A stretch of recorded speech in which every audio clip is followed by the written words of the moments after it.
And I want to bring on our guest tonight. Now, Brooks Agnew grew up in Pasadena, California, hanging around JPL and Caltech. He entered the Air Force in 1973, where he graduated top in his class in electronics engineering.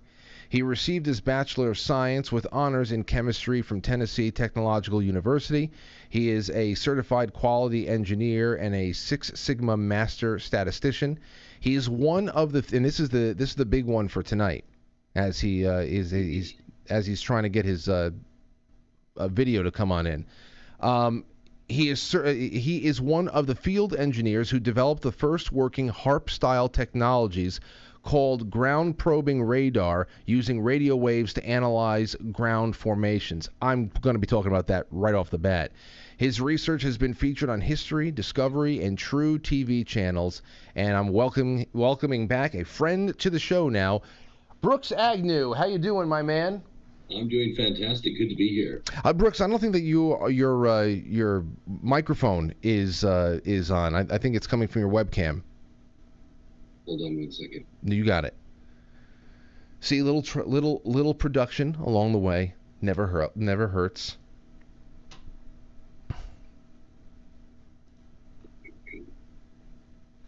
Let's see here.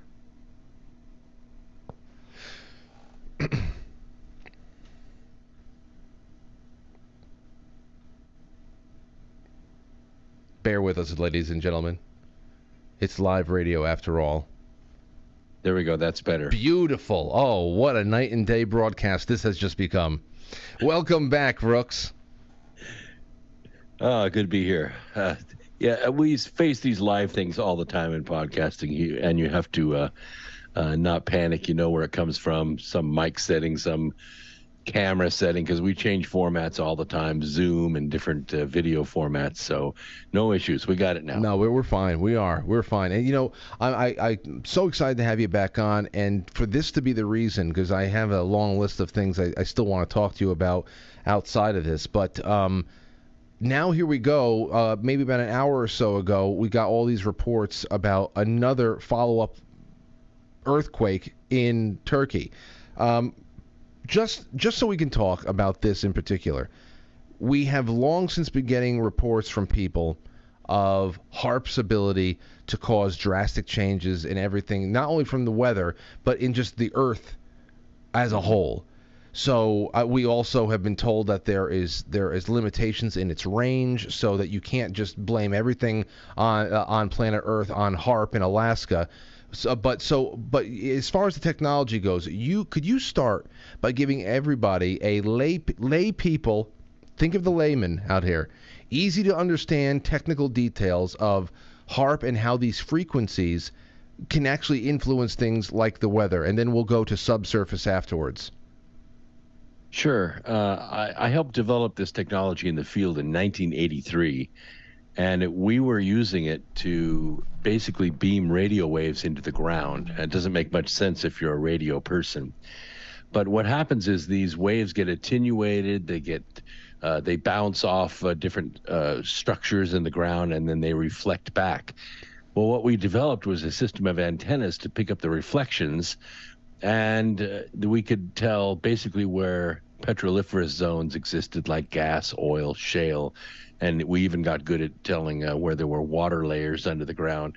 But this is very low wattage, like 30 to 50 watts. And we developed it over 9 states. We found money in it for the petroleum industry. We found 26 oil wells over 9 states. We shot 55 wells, but many of them we determined to be dry, even though they drilled and discovered they were dry anyway. I can't say we discovered oil, but we discovered there wasn't oil there. Right. So the technology really worked well. And we found ourselves in a little town of Roseburg, Oregon one day, and we were using the technology to look for a well for a local fescue farmer who wanted to supply his own farm with natural gas. So as we sent the broadcast unit out was mobile, and our receive unit was stationary, which we had set up in a camper on the back of a Ford pickup truck. And the mobile unit went out there. We were communicating with two-way radios, and he got out about 2,500 feet, a little over half a mile. And I said, okay, turn the transmitter on. So when he turned the transmitter on, this earthquake happened like 5 seconds later. It just shook the whole ground, shook the camper. That And the quick? guy that was operating my radio, he said, "Wow, did you feel that?" I said, "Yeah." He said, "It sounded like there was an explosion right underneath the ATV that I'm riding on. And as soon as I turned it on, I heard this big boom underneath me. And yeah," I said, "the shock waves came all the way out to the camper." So I recorded it in my lab notebook. We finished our work in a couple of days and we left. I published that about 10 years later in 1993. I figured no one would care. I put it out there. Well, Congressman Gene Manning from Alaska and a fellow named Dr. Nick Begich, whose father was a former senator in Alaska, they called me on the phone. It was 1997. And they said, "Hey, we just read your paper and we have some questions for you. We have a system up here in Alaska that's being used along the same lines of technology that you have, except they're beaming it up into the ionosphere and shaping the ionosphere and bouncing the waves off and going back to the Earth and looking into the Earth." I said, "Really? So what frequencies are they using?" Well, they got me in touch with the inventor, who was Dr. Bernard Eastlund, and he revealed to me the core frequencies. That's the carrier frequency that HAARP is set up to use on the north slope of Alaska. And as soon as he told me the frequencies, I said, "You cannot use those frequencies." Not that they're proprietary or anything, but I said, "If you use that much power and you aim it up into the ionosphere, you could form a solar tap." And they said, "What's a solar tap?" So that started this whole documentary called Holes in Heaven. And it was by far the most popular documentary on HAARP ever done. It went the world over. Well, since that time, there have been numerous earthquakes where this telltale aurora shows up in the sky. In the daytime, it's kind of a lavender haze. I was going to say, this is called the so-called rainbow cloud that pops up? Okay. Right. What happens is when these high energy frequencies come in that range, it excites a fluorescent activity in ions in the air, and they put off visible light in the range of ultraviolet. You can just barely see it with your eyes. In the daytime, it's very difficult to see unless it's overcast. But at night, it can put off, if it's enough energy, it can put off electrical discharges like dry lightning in a clear sky. So when I saw the films of the camera looking out the apartment window in Turkey, and I saw the flashes on both horizons, and then the earthquake hit, I said, "Oh, wow, that is a telltale signature of HAARP." And sure enough, on February 4th, the USS Nitze pulled into the harbor there in Turkey. And Nitze is equipped with a tectonic weapon. It's equipped with a HAARP weapon. So it's interesting. They may have turned that thing on. It took about 24 to 36 hours to build up the resonance in the ground. Now, I'm not saying it'll cause an earthquake everywhere, but if you have a ground that's got all that tension built up in it with tectonic activity or fault lines, it could trigger the earthquake. It could make it release because it sets up long-wave vibrations in the ground. And when you look at the earthquake that happened in Turkey, it was multiple faults. That's very rare. Usually it's one fault that slips. This was everywhere. And the crack that opened up in the ground went from Turkey all the way to the border of Syria. And now they've had another one. Oh, by the way, the other telltale sign is that the aftershocks are more powerful than the main quake. Usually it's a main quake and then echoes off of it. But the aftershocks were more powerful than the main quake. And that's exactly what happened with it. And now, as far as the one today, here we are 2 weeks later. Is that still considered a related aftershock, or is this would something like this today need to be nudged along a little bit too, or this is just residual? It's difficult to say, because once you relieve tension in one area, then other areas that are in tension need to relieve as well, and it's sort of like dominoes falling, and it could be a week apart.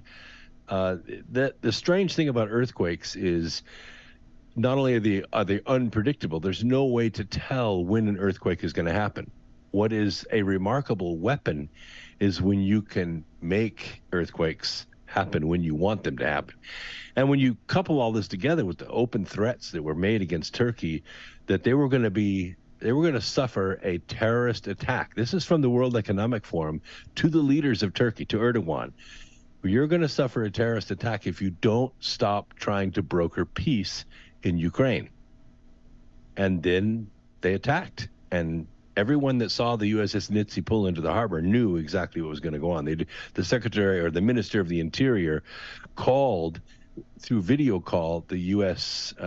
Embassy and told them, went out all over the web. We know what you're doing. Please get your dirty feet. It says dirty hands in the translation, but the words dirty feet off of Turkey. And that was about 24 hours before the quake hit. So have you been able to read the transcript of this Romanian senator? Yes. Okay. Now She doesn't pull any punches at all. No, not at all. So let me ask you about that, because you really just laid out what you just laid out right there was incredible. But when she starts getting into the devastation from this earthquake, she says this, and this is what I read just before I called you up: 150 aftershocks of the devastating earthquake, the second larger than the first. Here's what I flagged here for specific inquiry with you. Without the existence of an epicenter, did it lack an epicenter? And how would you know? Like, what can you just paint this picture for us, or is that just something she? Sure. I was in the earthquake in, I think it was 1969. An epicenter was in Selmar, just outside of Los Angeles, near the San Fernando Valley. Where an epicenter is where the actual tectonic shift occurs. And when that happens, of course, the shock wave goes out in 360 degrees in all directions. Now, depending on how deep that quake is, like if it's 15 miles deep or 75 miles deep, the waves will have different effects on the surface. These quakes in Turkey were less than 2 kilometers. Less than 2 kilometers below the surface. This is the prime working distance of HAARP. The deeper it goes, the less effective it is. Okay, now that's just incredible here. Now, last week we were going through some of these pictures, especially the aerial phenomena, and the one thing we saw was this cloud. I called it the vagina cloud because it looked like a vagina, and we all had a joke about it. But obviously, people were wondering, well, is this just something? This is a way, like, there are plenty of cloud formations people don't see often. Roll clouds are kind of rare, things like that. Is this kind of I don't know, looks like a blooming flower? What causes that? When HAARP is used, the primary mechanism is it beams the wave up into the ionosphere. This heats the molecules in the ionosphere and forces the ionosphere to kind of bubble out into space. And it can push it out like 30, 40 kilometers out into space. It forms a giant parabolic mirror. I don't know if you remember Marconi, it's sort of inventor of intercontinental radio, like ham radio. We call it the Marconi effect. Mm-hmm. When the ionosphere takes on a certain shape, you can bounce AM waves off the ionosphere and go transcontinental. You don't have to have line of sight anymore with AM radio. Well, that's what HAARP was designed to do: use a constant wave at very high amplitude to heat up these ions in the ionosphere and shape it so they could direct the wave wherever they wanted to do it. Of course, when the ionosphere goes up, the stratosphere has to move to fill in the void. When it does, the atmospheric river moves with it, and it can redirect weather. Now, I did this special. I built one for the History Channel. I built one for True TV, and I demonstrated on Science Channel. I built a 64 cubic foot cloud chamber, and I demonstrated a small HAARP model on live camera inside that chamber, what it can do with water vapor just hanging in the air. It reshapes it. It moves it around. That's how it can be used as a weather weapon. But this is a side effect compared to what it can do for earthquakes. It's making me wonder, because for a long time now, people who were curious as to how far the powers that be would go to be able to bring about certain political ends. They've gotten into many public back and forths about whether or not seismic weapons are something that could be targeted and contained to certain areas and really not causing too much collateral damage. Or, for example, there's been a lot of people who are scared that something like this could be used to trigger some horrible happening at Yellowstone. That super volcano, that they said that would be 2/3 of the country would be. It's a little too deep. That caldera in Yellowstone is a little too deep for HAARP. But one of the other effects of HAARP is it can be used for Earth tomography. That's what I was using it for. That's why we invented it, why we developed it, to look for petroliferous zones in the ground. That's how the one in North Dakota was found, other areas, other big deposits that are very deep. But it takes a long time, and it takes ground units helping to get that to work. The caldera in Yellowstone is deep, and I don't know that there's a fault line that goes across it. So there's not really a tectonic pressure. It's more of a built-up amount of liquefied gas that's underneath that ground. If it ever vents, what will happen is that liquefied gas will flash to vapor, and that's what causes a supervolcano. Oh, all right. Hell, there's another topic we have to talk about some night, Brooks. You know what? On the actual standard usage of HAARP, can you explain to me how a post that could be set up to do this in Alaska can find subterranean deposits of one substance or another in the Dakotas? You think, when I think about that, I think that you'd have to be over the area and, I don't know, radar or whatever coming down on it. How do you find something that is on the surface level but thousands of miles off to the southeast of Alaska? How does that happen? How are you able to just pick a spot on Earth from a location on the ground? Well, you need two things. First, you need a lot of power because your wave is going to dissipate with distance. And the second thing you need is triangulation. That's where the ionosphere comes in. Once you get up to the ionosphere, somewhere around 60, 70 kilometers above the ground, you have an angle that you can broadcast this wave up, bounce off the ionosphere, and go back down. And you can scan large areas. But the one thing HAARP can do is broadcast the wave. You have to have receivers to pick up the reflection. And that's where the ground units come in, trucks driving back and forth with antennas, picking up the waves that are bouncing off the structures in the ground, and then mapping that as they drive. We could scan with just one little ATV. We could scan about 10 square miles a day, just one little ATV. With several trucks and that much power, you could scan maybe 100, 200 square miles a day. It wouldn't take long to find the deposits that you're looking for. Very, very interesting. Very interesting. Now let's just go back to Turkey just a little bit more, because that is a reflection. Obviously, that's one hell of a twisting of the arm if this is what happens. And it's a weapon with no fingerprints. And of course, anybody says anything, and my gosh, I don't know how much reading you've done on this, but if you put in USS Nitsy and HAARP into any search engine you want, you'll be reading for days. Because this is a destroyer that not only had cruise missiles on it, but it was fitted with a HAARP tectonic weapon. It's designed to do this. That's why they knew what was going to happen when it pulled into the harbor. You know, another thing, speaking of our Navy, that I thought was really interesting, around the time that we had the balloon incident over here a couple of weeks ago, and then the week and a half of going back to calling everything UFOs again and whatnot, there was also some unidentified flying objects that were intercepted in China.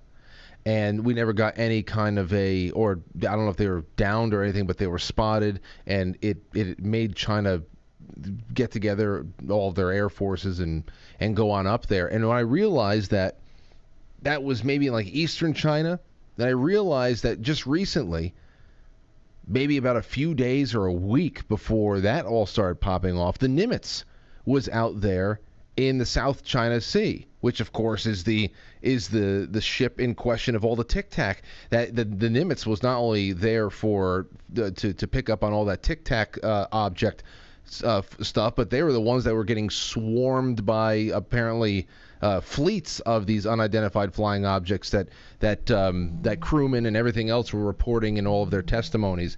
So I thought it was interesting that the Nimitz could be showing up in the South China Sea around the time that China was having a little bit of their own spotting of strange craft in the sky, and then Turkey has the Nitsi show up in the harbor a couple of days before all this goes on. Now, Brooks, this is a very heavy thing to heavy pieces to put together, a very heavy picture to paint for people. How certain are you that this is it? Well, when I look at other earthquakes that have happened, big earthquakes that have been devastating, and I look at the film footage, because now people are aware of what's going on. So as soon as they suspect something, they run out with their cameras and start filming the sky. The one in Chile, the one in Japan, the one in, well, Fukushima we didn't really get to see. Kind of took everybody by surprise as a big tsunami. But now we're beginning to pick up the evidence. And of course, now they're coming out and saying, well, that's very common. That happens all the time when you have an earthquake. Well, I'm sorry, it doesn't. There is no indicator that an earthquake is going to happen like that. Nature doesn't do that. This is not natural. This is a weapon system. And I think what we're beginning to see is the value of the stakes and the desperation of the stakeholders in the world right now. I'm glad you brought that up, because I would like you to talk about that with me just a little bit.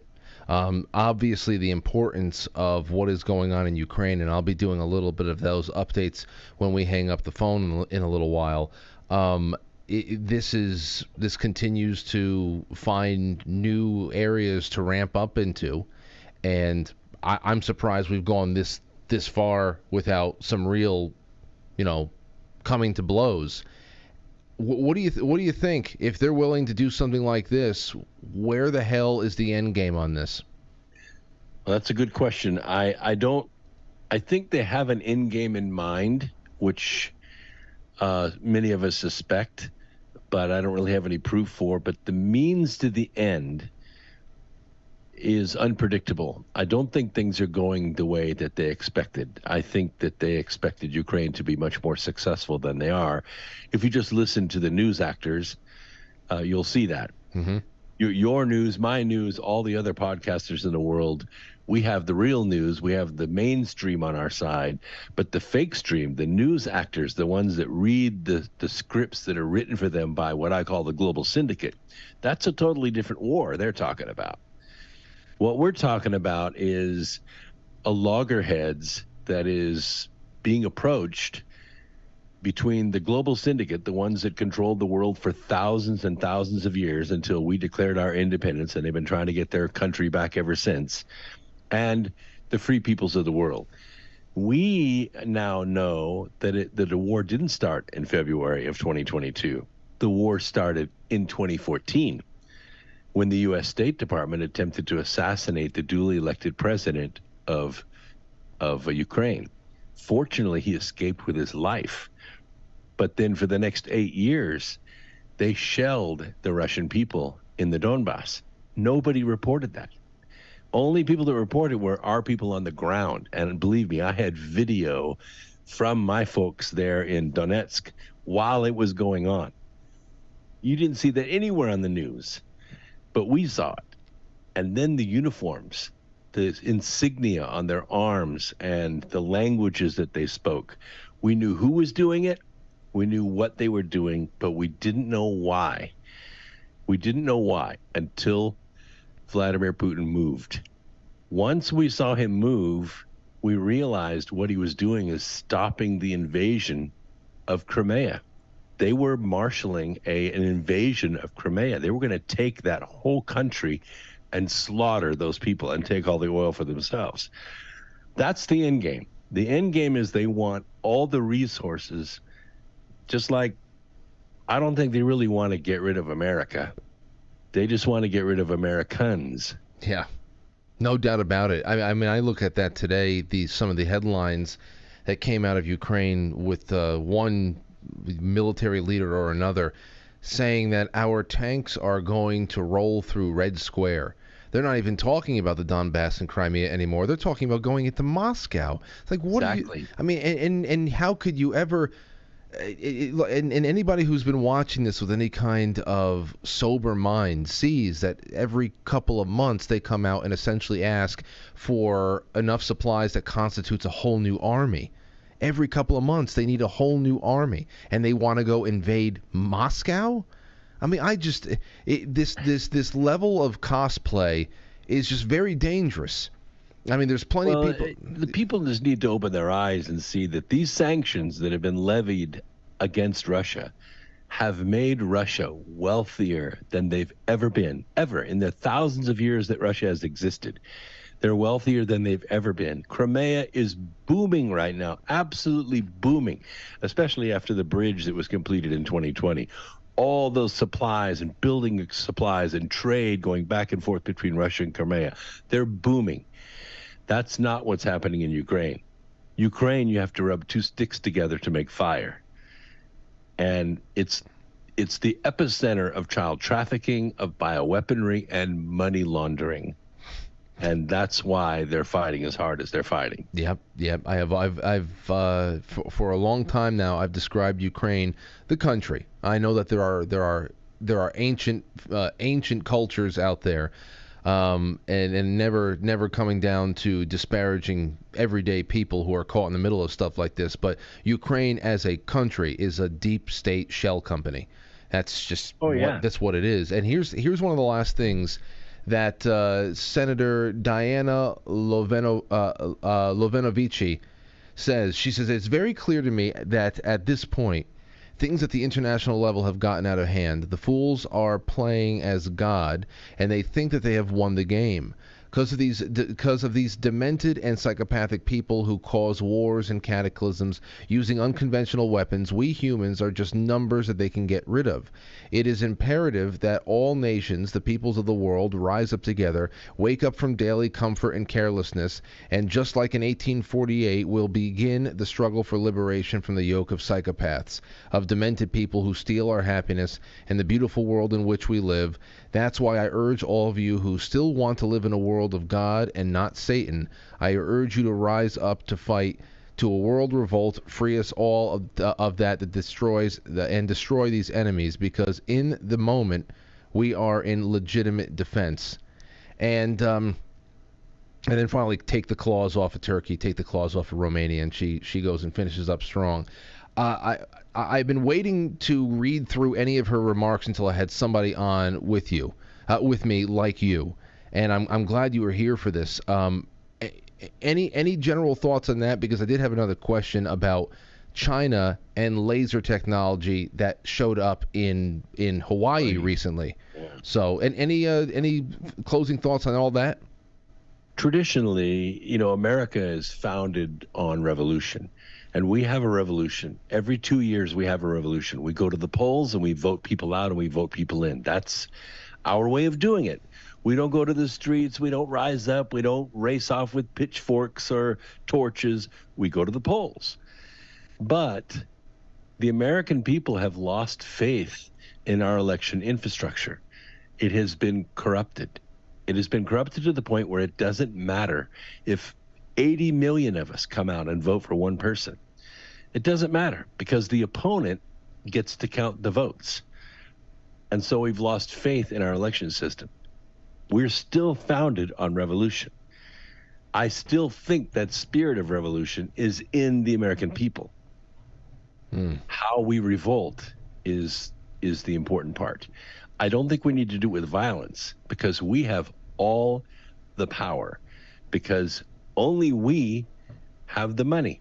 Government doesn't have money. Government doesn't make anything. We make everything. All we have to do is cut off the money, and we make government do what we want it to do.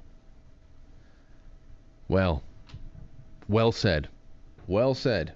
How do we cut off that money? I'm all ears, because I've been looking for a fun little tax rebellion to be a part of for many years now. Well, individually, I think it'd be difficult to do, but we could do it as a state. And so what you have to do is you have to go lean on your state legislators because they're the most Hold on, powerful hold on, people in hold the on, country. hold on, hold on. What? Hold on. I just something just fell.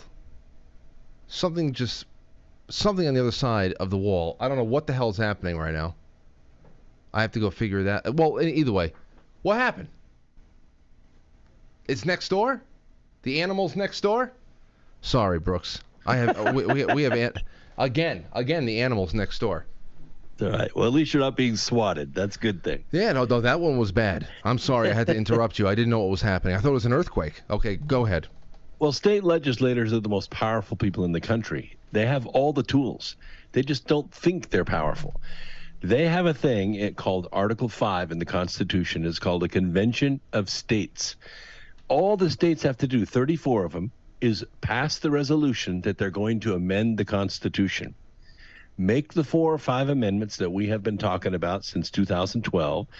And once those amendments are made, we ratify them with 38 states, and they're finished. They're done. Everything that they have put together is taken apart.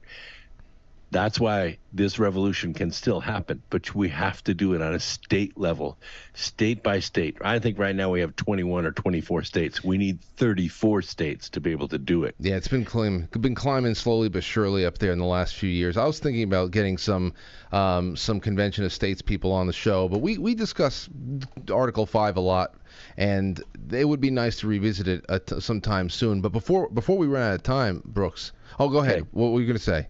Well, it's a peaceful way Yeah. of getting done what we're talking about. No doubt, compared to everything else. Then again, if they're willing to use earthquake weapons, man, how do you vote that away?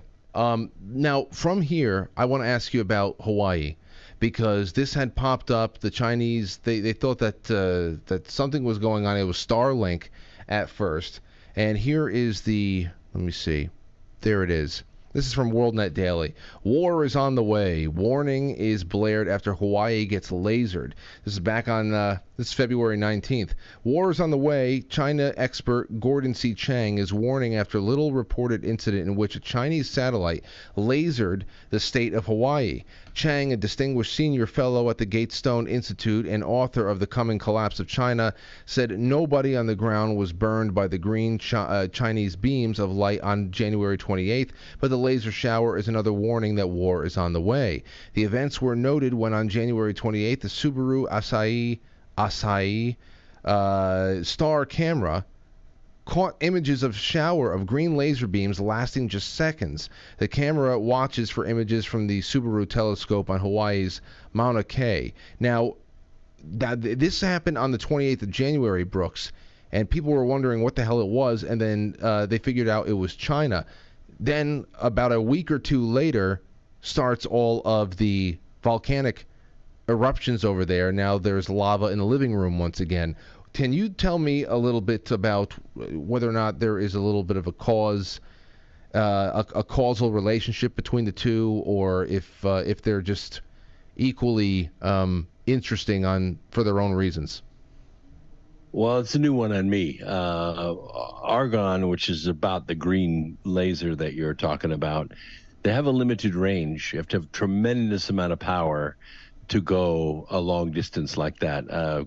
Green lasers can go about 2 miles, maybe 2.5 miles, and they dissipate in the air. They just need more energy to get through the moisture in the air. And there's always moisture in the air over Hawaii.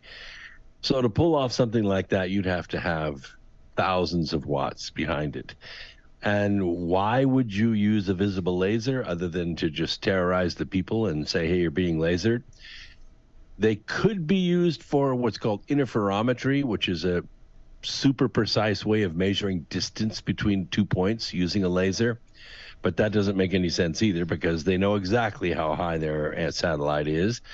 I honestly don't know. I think Hawaii is maybe a rich target in the sense of the military, but it's not a very strategic conquest. Mm-hmm. I don't think that China would be doing anything except terrorizing the people.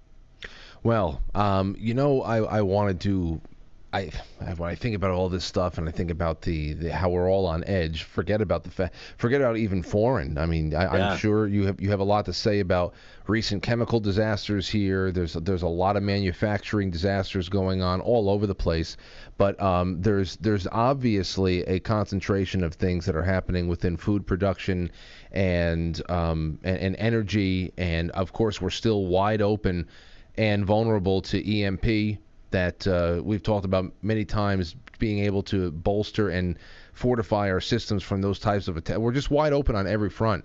So I wish that we were in a place, Brooks, where we can talk about a future adventure to find out whether or not the Earth is hollow. But here we are Yeah. doing all this stuff. Hollow Earth, I want to get back around to that again. And that was such an exhilarating night. And here we are talking about the most insane of situations that there would ever be a decision made to kill what is now close to 50,000 people without even blinking, if that's really what happened here in Turkey. And we don't believe it was indiscriminate. Turkey is, I think, by far the most powerful and strategic NATO member. They sit right in between the Black Sea and they're in the Mediterranean. They're the absolute strategic NATO partner. And they're also pretty obstinate in the sense that they're not going along with NATO. They don't want Sweden and Finland into NATO. They don't want to fight Russia. And they don't want NATO to make any more expansions, which they've been doing for the last, I don't know, 20 years. And it's been very, very provocative. I don't even call them NATO anymore. I call them the Pan-European Army. And they've been very aggressive. And they have either overturned or violently conflicted with 73 sovereign countries. That's a lot. That's very aggressive. NATO was supposed to be to guard against a Soviet presence in against Europe. That hasn't been around since 1990. There's no reason for NATO to even exist. I know, especially since most of them were prior to this conflict. Most of their larger members, like Germany, get most of their energy needs from the country they're supposedly needing protection from. Well, yeah, won't they be surprised when Germany joins BRICS? And they're not very happy that the proof has now come out that it was the U.S. State Department that blew up their cheap supply of gas. They're not happy about that at all. Oh, I wouldn't imagine so, and I'm going to do that a little bit in the second half here too, because it's more so. It's not even the worst of it is not even that they lost an inroads to really cheap, abundant supplies of energy. It's that was an act of war against German citizens. Yeah, Yeah, absolutely. going into winter time, especially, that's an act of war against citizen targets, and the fact, it's just it's incredible these little acts of savagery that we are all witness to, and they're just becoming more and more obvious, Brooks. Yeah, it is becoming obvious. And when you go listen to the rhetoric of Victoria Nuland, who's kind of the center point, I know she doesn't get a lot of airplay, but go watch her speeches. Go watch what she said. Watch her face as she said it.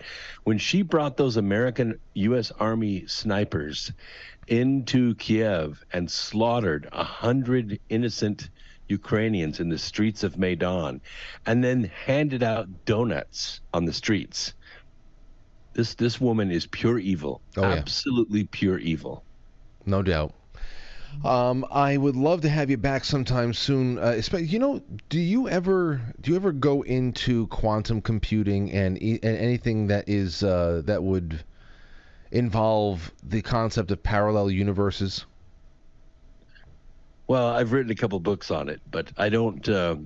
I mean, I walk on a very narrow path in that. I'm not a computer expert, but I do know a lot about quantum and parallel universes. Okay, now that's something I want to do, especially from a Geordie Rose perspective, because I've been waiting to have a conversation with somebody who can do more than just speculate about all the Stephen King kinds of things that are waiting for us on the other side of some kind of portal that could be opened up with these new technologies.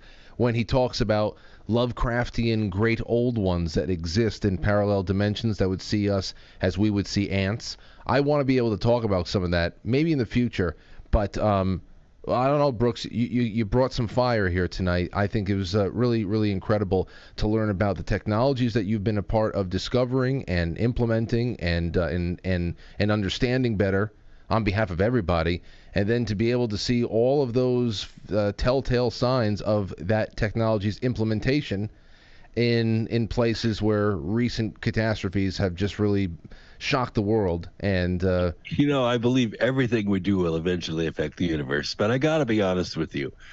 When we made that documentary in 1997, directed by the great Wendy Robbins, I had no idea that thing would go hyper viral in 2023. I have seen myself on TV and YouTube so many times in the last few days. It's like, wow, I used to have hair. So thanks everybody for playing the Holes in Heaven video clips again. It brings back memories for me. And I'm blown away that what the work that we did in 97 is now proving what's happening today.